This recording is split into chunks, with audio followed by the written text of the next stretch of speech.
राहुलच्या बद्दल काय, राहुल आपला एक लहान भाऊच आहे तो आणि पहिल्यापासूनचे आपले संबंध त्याच्याशी एकदम चांगले. जेव्हा त्याच्याजवळ बैल नव्हती त्यावेळेस आपला बाल्या म्हणून पालाचा, आपल्या बाल्याला बघायला तो आवडीने यायचा, तिथं बैलाच्या गोठ्यात बसायचा. आणि राहुलने तर फायनलला मुलाखत दिली असेल समजाची की भावाभावांची, पण मी सेमीलाच बोललो, कारण 3-4 बैल जी सेमीला गाड्या चांगल्या चांगल्या पळाल्या त्याच्यात एक राहुलची पण मथुरची होती. का बोलो आता फायनलला शेवटला भाऊच एकामेकाच्या विरोधात पळणार आहे. डोंगर जर गवताने भरलेला असेल तर त्याला एक माचीसची काडी जर लावली ना तर अख्खा डोंगर पेटू शकतो. हा जे बलाढ्य बैलगाडा मालक आहेत मिलिंद पाटील, मथुरचे मालक राहुल पाटील, बलाढ्य गाडा मालक आहेत, चांगले चांगले आहेत. पण एखादा माणूस कोणतरी नालायक माणूस, म्हणजे मी त्याला चांगला बोलणारच नाही, नालायक माणूस कुठेशी तरी येऊन तो कमेंट करते. ते राहुललाही माहिती नाही कोण आहे तो आणि त्या मिलिंद पाटीललाही माहिती नाही कोण आहे तो. फेक अकाउंट करायचे आणि कुठेशी तरी एक काहीतरी कमेंट टाकायची आणि दोघांच्या मध्ये वाट पसरवण्याचा. अशी ही लोक काही या बैलगाडी क्षेत्रात या चॅनलला कमेंट करून वादाचा विषय लावण्याचा प्रयत्न करतात. तर त्यांना खरी चपराक म्हणून मिलिंद पाटलांनी, अमित पाटीलने जो मुद्दा जो मांडला तो समजाच्या गाडा मालकांसाठीच मांडला आणि चांगल्यासाठीच मांडला की बाबा, कारण आपण परिस्थिती बघितलेली आहे. जर गटाला गाड्या जर असल्या 10 गाड्या असल्या, 2 गाड्या जर त्याच्यात चांगल्या टॉपच्या असल्या तर एक गाडीवाला राहतो, बाकीचा दुसरा मैदान सोडून दुसऱ्या गटाला पळतो. पण गोरगरिबाची जी गाडी असते आजूबाजूला त्याला दुसरी पावती नसते, त्याच्यामुळे त्याला तिथंच थांबावं लागतं आणि त्या मोठ्या गाडीमध्ये त्याची हार होतो. तर प्रत्येक गाडा मालक तसाच करत राहिले. 2 गाड्या कधीच सामान्यात पळत नाही. हा तास सोडतो दुसऱ्या गटाला जातो, तो दुसरा सोडतो तिसऱ्याला जातो. तर त्या विषयासाठी अमित पाटलाचा हा विषय एकदम मजेशीर, म्हणजे तो गोरगरिबाच्या याच्या झाला. आणि तोच नेम आता त्यांनी या एक गाडी उकारून जो या केला त्याच्यात आता खरी मजा येईल की कोणाच्या गाड्या किती घरी गटाला जातील आणि कोणाच्या बैलात धमक असेल तो तिथेशी गटाला थांबेल हे बघायला भेटेल. कारण आता त्यांना पर्यायी मार्ग काहीच नाही की गरीबाची गाडी असो नाहीतर अजून कोणाची असो, तुम्ही खेळायला आल्या त्या एकच गटात जिथं गाडी निघेल तिथं पलवा आणि आपला काशा गुंडाळून घरच्या घरी जा. म्हणजे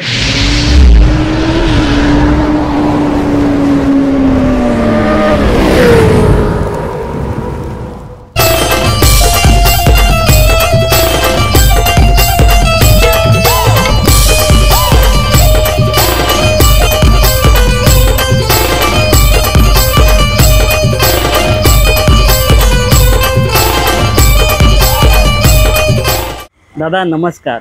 नमस्कार दादा, आज खरा आनंदाचा दिवस आहे आणि लोकांच्या प्रश्नांची उत्तरे तर नक्कीच भेटली असतील. गुरसाले मैदानात प्रथम क्रमांकाचा मानकरी झाला हरण्या आणि रायफल.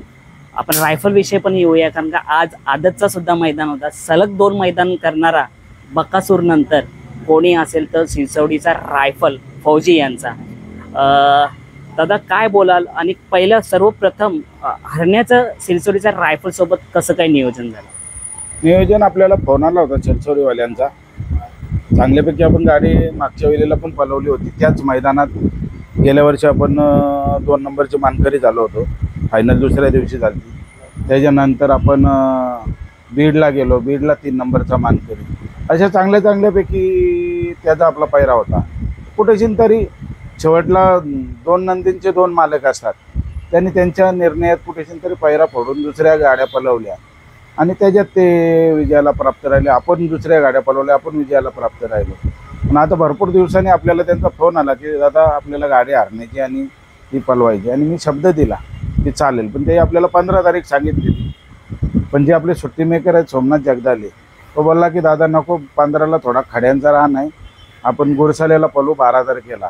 आणि मी त्यांना फोन केला तर आम्ही वापस 12 तारखेला पळवण्याचा ठरवला आणि गाडी चांगल्यापैकी पळाली. दादा आता कर्जतलाच मैदान होतं 3 फेऱ्याचा, बोरीची वाडी इथे. आपला गुज्जर होता आणि गुज्जरने गट पास केला होता, पण काही कारणास्तव पाऊस आल्यामुळे तो मैदान झाला नाही. पण तिथेच आपण बोललो होतो की हरण्याचा आता सध्या पडतीचा काल चालू होता, लोक बोलणारी बोलतात, पण त्याने तो काल गाजवला होता, तो सर्वांना माहिती आहे. आणि आपण जाता जाता बोललो होतो की फॅन्स लोकांचा आशीर्वाद आणि हरण्या करून दाखवणार आणि गुलाल या वर्षी घेऊनच राहणार 3 फेऱ्याचा प्रथम क्रमांकाचा. आणि तो योग जुळून आला गुरसाले मैदानात. हो, तू मुलाखत घेतली त्याच्यात तुम्ही मला प्रश्न विचारला आणि मी तुला बोललो की शेवटला कुठेशी तरी जो आशीर्वादासाठी असतं ती तुमच्या लाईव्हचा चॅनल असतं. लाईव्हच्या चॅनलमध्ये तुम्ही आमची मुलाखत घेता तेव्हा प्रेक्षक बघतात आणि मग प्रेक्षकांना एक कुठेशी तरी असं असतं की आपला चॉईसचा नंदी म्हणजे तो एक नंबर करावा. आणि त्या फॅन्स लोकांच्याच आशीर्वादाने आज कालचा दिवस मला आनंदाचा बघायला भेटला की एक नंबरचा मानकरी हरण्या आणि रायफल चांगल्यापैकी गाडी पळाली. दादा मुंबईचे एक नाही तर 3 बैले फायनलला राहिले, म्हणजे 2 प्रथम क्रमांक देण्यात आले. राहुलभाई पाटील यांचा मथुर आणि घोडचा सर्जा अरुण पाटील यांचा, आणि आपला हरण्या. राहुल दादा बाईटमध्ये बोलले की दोघंही भावाभावांची बैले होती, भावाभावामध्ये लढत झाली होती आणि दोन्ही बैलाला प्रथम क्रमांक भेटला, दोघांनाही आनंद. काय बोलाल राहुल दादा बाईट? नाही, राहुलच्या बद्दल काय, राहुल आपला एक लहान भाऊच आहे तो आणि पहिल्यापासूनचे आपले संबंध त्याच्याशी एकदम चांगले. जेव्हा त्याच्याजवळ बैल नव्हती त्यावेळेस आपला बाल्या म्हणून पालाचा, आपल्या बाल्याला बघायला तो आवडीने याचा, तिथं बैलाच्या गोठ्यात बसायचा. आणि राहुलने तर फायनलला मुलाखत दिली असेल समजा ती भावाभावांची, पण मी सेमीलाच बोललो कारण 3-4 बैल जी सेमीला गाड्या चांगल्या पळाल्या त्याच्यात एक राहुलची पण मथुरची होती. का बोलो आता फायनलला शेवटला भाऊच एकामेकाच्या विरोधात पळणार आहेत. पण कुठेशी तरी त्या भगवंताची वरच्याची इच्छा होती का 2 भावांना कोणाला तरी कमी जास्त करावा नाही आणि त्यांनी दोघांना फायनलच्या निकालात समान निर्णयाला हे केले. नक्कीच दादा. आता खरं बोलायला गेलो ना, आपलं मुंबईचा बिंजोरच्या शर्यत बोलतात भांडणाचा, पण आता मुंबई बैलगाडा शर्यत कोणी बोट सुद्धा उचलू शकत नाही भांडणाचं, कारण का आता मैत्रीपूर्ण शर्यत लढत होते. आजच चांगभलवाल्यांनी मुलाखत घेतली होती मिलिंद शेठ पाटील याची. त्यांच्या तोंडून म्हणजे आज त्यांच्या फॅन्स लोकांनी कुठे कमेंट्समध्ये मिलिंद शेठ पाटील विरोधात हे ते, पण आज त्यांनी अक्षरशः मथुरची तारीफ केली की असा वेग आणि अशी जिद्द पाहिली नाही जी काल ज्या मैदानात झाले त्या मैदानात मिलिंद शेठ पाटील यांना मथुरमध्ये दिसली. काय बोला? मला एकच बोलायचं आहे, डोंगर जर गवताने भरलेला असेल तर त्याला एक माचीसची काडी जर लावली ना तर अख्खा डोंगर पेटू शकतो.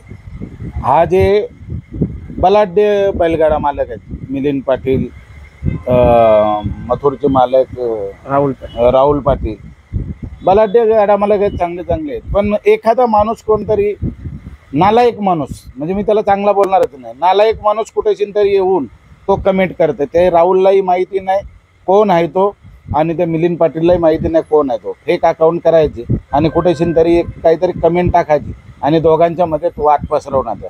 अशी ही लोक काही या बैलगाडी क्षेत्रात या चॅनलला कमेंट करून वादाचा विषय लावण्याचा प्रयत्न करतात. तर त्यांना खरी चपराक म्हणून मिलिंद पाटलांनी आणि काल पण राहुलने भुंगाचं नाव घेऊन म्हणजे या मी मुलाखतीत बघितला. म्हणजे हे दोघांचे संबंध जे आहेत ना ते त्यांनी असंच मेंटेन ठेवावे की जेणेकरून दुसऱ्या कोणाला बोलायला चान्स नको. काय ह्याच्यामध्ये एखादा शब्द जर गलत टाकला तर तो वाद यानं आणि तो वाद यानं दोघांना किती भारी पडेल आणि या बैलगाडी क्षेत्राला किती पडेल. त्याच्यामुळं ते दोघांनी घेतलेला विचार हा चांगला आहे आणि असा टेकवला तर छोटे मोठे गाडा मालक पण त्यांचा विचार घेतील आणि आपला मुंबईचा खेळ हा लय खेलीमेलीचा राहील आणि त्या खेळाला मजा येईल. दादा एक नंबर बोलले तुम्ही. आम्ही पण जेव्हा आम्ही आता कधी मिलिंद दादाकडे असो, तुमच्याकडे असो किंवा राहुल दादाकडे असो, जेव्हा आम्ही प्रश्न विचारतो ना, जेव्हा मुलाखती पडतात तेव्हा एकमेकांना अनुसरूनच प्रश्न करतात. म्हणजे जर आम्ही भरपूर प्रयत्न केले सोन्या आणि मथुर एकत्र यावे, आम्ही राहुल दादांवर सुद्धा प्रश्न केलं होतं. आम्ही का करतो? कारण का जो दुरावा आहे तो कधी जवळ होईल आणि कधी बैलगाडा क्षेत्र चांगलं राहील. आणि जर मुलाखतीमध्ये जर वाईट कमेंट गेली असेल तर त्याच्या मागचं कारण काय हे जाणून घेण्यासाठी आम्ही मालकांमध्ये तो प्रश्न विचारतो जेणेकरून उत्तर बरोबर भेटेल. पण काही कमेंट्समध्ये अशी लोक असतात जे कमेंट्स करून पूर्ण चित्र बदलूनच टाकतात. नाही, कमेंट्स करून मी तुम्हाला तेच बोललो ना, त्याचा काही त्या क्षेत्राशी संबंध नसतं, दोन गाडी मालकांचाही संबंध नाही. पण कुठेशी तरी बोलतात ना ते वातावरण खराब कसं करायचं, बैलगाडी क्षेत्र दूषित कशी करायची ह्या उद्दिष्टाने तो त्या चॅनलला तुमच्या ॲड होऊन काहीतरी कमेंट करतो. पण तो लाईव्हमध्ये समोर येऊन कोणाला काही बोलणार नाही. तर त्या अशा माणसांकडे लक्ष द्यायचं नाही. शेवटला बघा कमेंट करणारं, कोणी बोलणारं, ट्रोल करणारं हे देशाच्या पंतप्रधानांपासून तर राष्ट्रपतीपर्यंत बोलणारे असतात. म्हणून त्यांनी काही देश सोडून दुसऱ्या देशाचे काही प्रतिनिधित्व काही करणं असं नसतं. जे बोलणारे असतात, त्यांना न बघता आपल्या या विचाराने विचार मांडावे. बरोबर, तुम्ही ट्रोल करण्यावरनं बोललो होतं. बरोबर, आपला जेव्हा बैल मैदानात असो आणि मैदानात काय घडतं ते दोन्ही बैल मालकांना माहिती असतं. आताच एक ट्रोल झाला होता अमित पाटील सुपणे यांच्यावरती की बकासूरची गाडी त्या गटाला झुकली होती आणि मग त्यांची गाडी झुकली, त्याच्यावरती भरपूर काही विषय झाला होता. पण त्यांनी जे मुद्दा मांडलं होतं ना, रोखठोक, भरपूर जणांची कमेंट्स होती की निंबाळकर सरानंतर जर रोखठोक बोलणारा, गरिबांच्या हक्कासाठी बोलणारा अमित सुपणे पाटीलची कालची काही दिवसापूर्वी मुलाखत पडली की ज्या 3 फेऱ्याचा मैदान होतो, ज्या चिठ्ठी पडली जातो, समजा हारणे आणि मथुर आहे तर कसं हारण्याची चिठ्ठी पडते आणि मथुरची चिठ्ठी, काय म्हणजे ज्याच्या गटाला कमी पळणारा बैल असेल त्या गटामध्ये पळवतात, तर एकच चिठ्ठी पाडा आणि जो म्हणजे माझा बैल कोणत्या ताकदीत आहे तो समजेल. काय बोलाल तुम्ही? त्यांनी जो तो निर्णय घेतला आणि त्याच्यानंतर सुनील मोरे दादा सरांची सुद्धा मुलाखत बघितली की पावती एकच निघणार आहे पेडगावच्या मैदानाला. त्यांनी जे रोखठोक बोललं आणि त्याचं कुठेतरी अमित पाटीलने जो मुद्दा जो मांडला तो समजाच्या गाडा मालकांसाठीच मांडला आणि चांगल्यासाठीच मांडला की बाबा, कारण आपण परिस्थिती बघितलेली आहे. जर गटाला गाड्या जर असल्या 10 गाड्या असल्या, 2 गाड्या जर त्याच्यात चांगल्या टॉपच्या असल्या तर एक गाडीवाला राहतो, बाकीचा दुसरा मैदान सोडून दुसऱ्या गटाला पळतो. पण गोरगरिबाची जी गाडी असते आजूबाजूला त्याला दुसरी पावती नसते, त्याच्यामुळे त्याला तिथंच थांबावं लागतं आणि त्या मोठ्या गाडीमध्ये त्याची हार होतो. तर प्रत्येक गाडा मालक तसाच करत राहिले. 2 गाड्या कधीच सामान्यात पळत नाही. हा तास सोडतो दुसऱ्या गटाला जातो, तो दुसरा सोडतो तिसऱ्याला जातो. तर त्या विषयासाठी अमित पाटलाचा हा विषय एकदम मजेशीर, म्हणजे तो गोरगरिबाच्या याच्यासाठी आणि ती परंपरा आणि तो नेम अतूट नेम जो लावण्याची जी धमक आहे ती पेडगावच्या पंच कमिटीला आहे.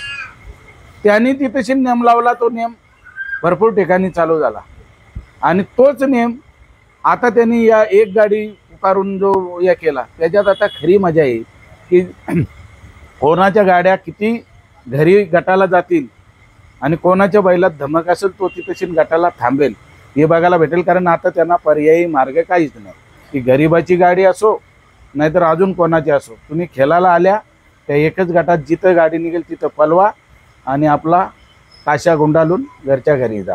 म्हणजे पेडगावचा मैदान जो होणार तर चित्र बदलणारा मैदान होणार आहे आणि खरी मजा होणार आहे की अस्सल कोण आहे. आणि कारण का चान्स नाही तिथे, चान्स नाही, जो गट भेटेल त्या गटामध्ये. एवढ्या दिवस ते चान्स भेटत होते, जे गट सोडून निघत होते, दुसऱ्या तासात पालत होते, दुसऱ्या गटात पालत होते, आता त्यांच्यासाठी तो विषयच नाही. आणि तो कमिटीने निर्णय घेतलेला यो कायमस्वरूपी लागू व्हावा हीच एक छोट्या गाड्या मालकांसाठी महत्त्वाची भूमिका असेल त्या पेडगाव असे कमिटीची, ते त्यांनी पूर्ण करून दाखवावं. आणि आता आपण हारण्याच्या पहिल्या तर रायफल बद्दल बोलूया. कारण का पेडगावच्याच मैदानात बकासूरने ओपन आणि आदतच्या मैदानात सलग 2 दिवस प्रथम क्रमांकाचा मानकरी केला आणि इतिहास रचला. आणि त्याच्यानंतर इतिहास रचणारा तर दुसरा बैल कोणता असेल तो सिरसवडीचा रायफल, जो गुरसाले मैदानात ओपनला प्रथम क्रमांक करून आदतला सुद्धा प्रथम क्रमांक केला. काय बोला? नाही, एक जिद्द असतं आणि ती जिद्द त्या दोन्ही नंदींमध्ये होती. जी पेडगावला तुम्ही बघितलं असेल की बकासूरनी 1 नंबर करून ओपनला आणि दुसऱ्या दिवशी आदातला 1 नंबर करून त्यांनी 6 राऊंड पळून जिद्द करून दाखवली. त्याच जिद्दीला तोडीस तोड आता समजायचं त्या कालच्या मैदानाला हारण्याच्या जोडीला शिरसोडीची रायफल पळाली, त्यांनी 3 फेरे काल केले ना, आज पण वापस 3 फेऱ्यात.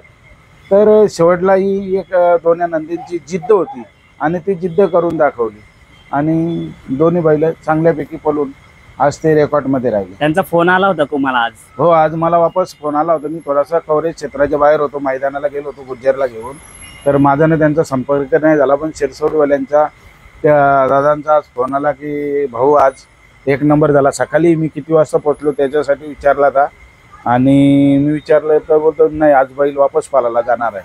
आणि आज वापस संध्याकाळी मला 1 नंबरची त्यांनी माहिती दिली आणि मी त्यांचे अभिनंदन केले. आदतमध्ये कोण होता आज? आज आदतमध्ये त्यांच्यात तिथला गावचा कुठला तरी या होता, पण चांगला फोन होता, चांगला पळाला. काय बोला दादा, जेव्हा रायफल अशी कारकिर्दी करतात, आता मुंबईमधले आता पेडगावचा मैदान आहे, पेडगावचे नामांकित बैल आता पेडगाव मैदानात जाणार आहे. भुंगा सैराट सुद्धा मला वाटतं तो कधी 3 फेऱ्यामध्ये नसतो, पण कदाचित पेडगावच्या मैदानाला असणार, हिंमत करणार. आणि त्याच्यानंतर आपला हरण्या. आणि दादाने आताच मी मुलाखत बघितली सॅनिन दादा यादवची, की तिथेच सांगितलं की मथुरच्या पायऱ्यात कोण असणार आहे, राजा. आणि बकासूरच्या पायऱ्यात असणार आहे घोडचा सर्जा. म्हणजे तडीसतोड ज्याचे त्याचे पैरे आहेत. आपला हरण्याचा विषय कसा आहे? ना, हरण्याचा विषय पण आपण चांगला ठेवलेला आहे. बघूया शेवटला कसं असतं, प्रत्येकाला नंदी ज्याच्या त्याच्या पद्धतीने ज्याच्या त्याची चॉईस करण्याचा अधिकार ज्याचा त्याचा आहे. आणि प्रत्येकाने आपण पण हरण्याला चांगल्यापैकीच नंदी केलेला आहे. तर कुठेशीन तरी तोही, कारण तुम्ही गेल्या वर्षी बघितलं असाल की बकासूरला आणि लखनला तोडीसतोड सेमीला हरण्याने आणि भोंगाने दिली होती. पण शेवटला मी बोललो ना तुम्हाला की एक बैलाची धमक असते, त्या धमकमध्ये त्यांनी तो पालण्याच्या जोरावर त्यांनी विजय घोषित केला. आणि आता बघूया आपण वापस कुठेतरी कमबॅक होण्याचा प्रयत्न तिथेशीन करू. आणि विश्वास आपल्या नंदीवरती आपला आहे. पेडगावच्या मैदानावर ओपन मध्ये हरण्या असणार आहे. हो. आणि आदत मध्ये आपला गुज्जर जाणार आहे का? आदतला नाही, गुज्जर समजाचा दुसरा झाले, पण तरी पण गुज्जरला मी एक नामांकित मैदान म्हणून त्याला पण तिथेशीन पेडगावला पलवण्याचा हे करणार आहे. म्हणजे एकाच मैदानात ओपनला 2 आपले नंदी दोन गाड्या पलातील आणि दोन्ही अलग अलग याने असतील. काय बोलाल, म्हणजे कशी तयारी आहे गुज्जरची? कारण हरण्याचा तर विषयच नाही.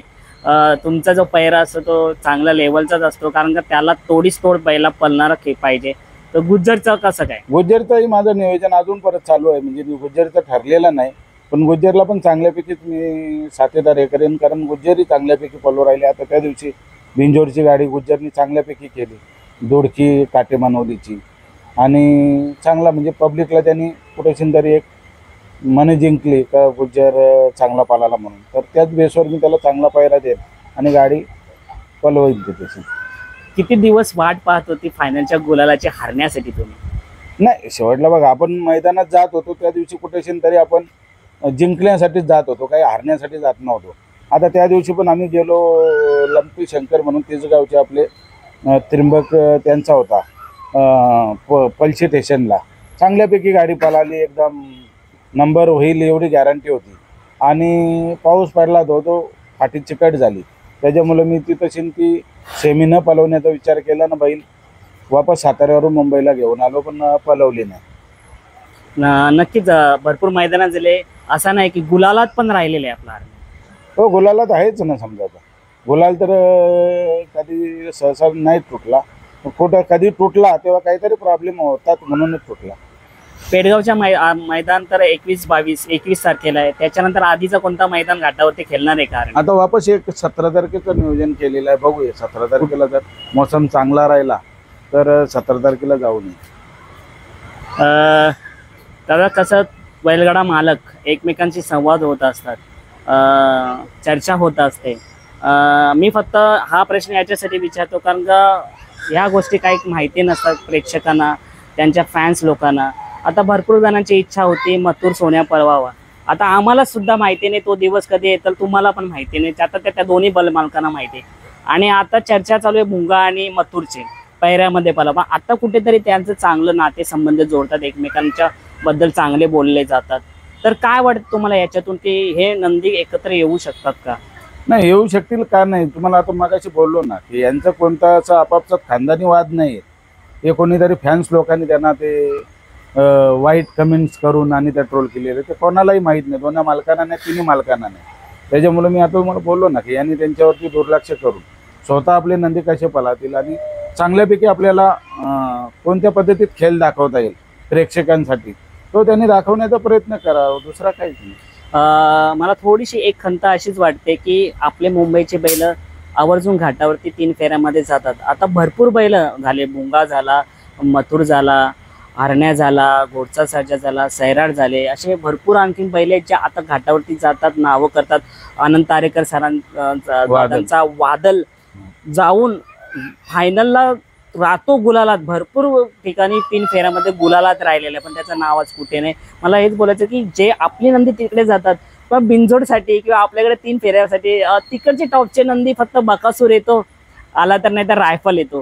की या चॅनल मार्फत मी एवढंच सांगेन की तिकडची सुद्धा नंदी आमच्या मुंबईसाठी यावे, असा प्रयत्न तुम्ही कराल का?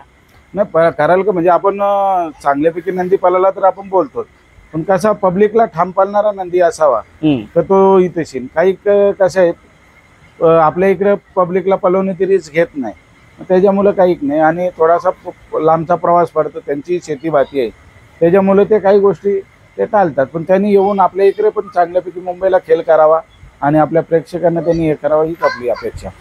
तसा बघायला गेलं 3 फेऱ्याचा जो मैदान असतो त्या नंदीसाठी 3 फेऱ्याचा एक वेगळा मैदान असतो आणि त्यांना हा बिनजोडचा थोडासा फरक वेगळा असेल. कारण हा प्रश्न मी आधी सुद्धा उचलला, पण तुमच्या तोडून ऐकायचं आहे की 3 फेऱ्यामध्ये पळणारे जे नंदी टॉपचे आहेत ते बिनजोडमध्ये काय कुठे कमी पडतात का काय, कसं काय? नाही, शेवटला बघा बैलाची पळण्याची धमक आहे तर तो दाखवणारच आहे. आणि जरी समजा आपण बोललो की त्याला पब्लिकचा प्रेशर नसावर तर तो गाड्याला जर आला तर तो पळणारच आहे. पण काय आहे त्यांना यात्रेचे खेळ खेळण्याची जास्त या आणि त्याच्यात ते आनंद घेतात. जसं आपल्याला बिंजोरचा खेळण्याचा आनंद जास्त, आपल्या इकडे बऱ्यापैकी लोक बिंजोरच खेळतात, घाटावरती खेळायला कमी हे करतात, तर त्याच्यामुळे ते त्यांचा आनंद घेतात, आपण आपला घेतो. चला आता पेडगावची तयारी तर जोरातच आहे. आता 17 तारखेला जाणार तर डायरेक्ट तिथेच राहणार का घाटावर? 17 तारखेला गेलो तर थोडासा मग येऊन जाऊन करणार हा. नाही, ठेवले मग थोडासा थांबून घेणे 2-4 दिवस तिथेच येणार. पण बाकी आता इतर दिवशी मी गेलो का एक मध्ये कुठेतरी पुण्याला स्टॉप घेतो ना, डायरेक्ट मग खेळायला जातो आणि वापस येताना मध्ये एक स्टॉप घेतो ना, डायरेक्ट मुंबईला येतो. म्हणजे मी अपडाऊन अशी शेड्यूल ठेवलेला आहे की जेणेकरून त्यालाही जास्त त्रास नको. चला आपला गुलालात राहो पेडगावच्या, आणि गुलाला 3 सेमी 5 झाला तर फायनलला गेल्यानंतर ज्याच्याही अंगावरती गुलाल पडला सर्व आनंद आहेत. कारण सर्वच नंदी भाटावरचे काय मुंबईचे काय सर्वच नंदी आपले आहेत आणि गुलाल हा प्रत्येकाला हवा असतो आणि आपण प्रत्येक जण आशेनेच जात असतो. हो, आशेने जातो म्हणून तुम्हाला बोललो ना की जो पण मैदानाला आपण जातो तो प्रत्येक जण गुलालासाठी गेलेला असतो. पण गुलालाचं शेवटला ते अधिकार फक्त 8 गाडा मालकांना असतं. ते कोणाच्या नशिबाई असेल ते मैदानात गेल्याच्या नंतर संध्याकाळी फायनलच्याच टायमाला समजतं. तुम्ही आता मला तर माहिती आहे दुसरं नाव नाही सांगणार नंदीचा, पण ड्रायव्हर कोण असणार आहे ते फिक्स झालंय का? नाही, ड्रायव्हर जसा नंदी असेल तसा ड्रायव्हर असते. पण आपल्याजवळ 3-4 ड्रायव्हर आपण एक चॉईस केलेले आहेत, ते चांगल्यापैकी गाडी आणणार आहे. त्यांच्यापैकी आपण कोणाला तरी एकाला बसू. चला आता तुमची रजा घेतो, पण पेडगावचं मैदान बोललं तर सुनील मोरे सरांचं नाव येणार असं होणारच नाही. काय बोलाल ते, कसं आयोजन नियोजन करता आणि महाराष्ट्राचा बुलंद आवाज ज्याला म्हटलं जातं सुनील मोरे यांचा पेडगावच्या मैदानाबद्दल काय बोला? नाही, पेडगावच्या मैदानाचं तुम्हाला आता मगाशीच बोललो ना की पेडगावला जी काही शिस्त लागली जाते ती दुसऱ्या मैदानवाले पण घेतात आणि ती शिस्त कायमस्वरूपी पाळतात. तसा अंदा त्यांनी एक काहीतरी नव्याने ती एक पावतीची शिस्त काढली ती ठीक आहे. अमित पाटलाचं ते या मांडलं ते त्यांनी भूमिका मांडली ती गाडा मालकांच्या धोरणे, आणि त्यांचा निर्णय ते आधी घेतला असेल या नंतर घेतला, पण तो निर्णय लागू केला. त्याच्यामुळे आपण त्यांचे आभार व्यक्त करतो का घेतलेला निर्णय हा चांगला घेतला आणि तो लागू पडला तर कुठेतरी तरी छोटा गाड्या मालकांना चांगले दिवस येतील. गुरसाले मैदानात हारण्याने स्पीड खतरनाक लावला. हो, हरण्याने लावला, म्हणजे हरण्याचा स्पीड आहे चांगल्यापैकीच आहे. कसा असतं जसा साथीदार असतो तसा चांगला नंदी पळालो. शुभेच्छा तुम्हाला गुरसाले मैदानात प्रथम क्रमांकाचा मान पटकावल्याबद्दल. म्हणजे आपल्या 4ही नंदीला मथुर घोडचा सर्जा, हरण्या आणि सिलसोरीचा रायफल, आणि आता पेडगावच्या मैदानासाठी सज्ज होत आहेत, त्यासाठी सुद्धा शुभेच्छा सर्व महाराष्ट्रातील सर्व नंदींना. धन्यवाद दादा, तुम्ही मुलाखत दिली. थँक्यू.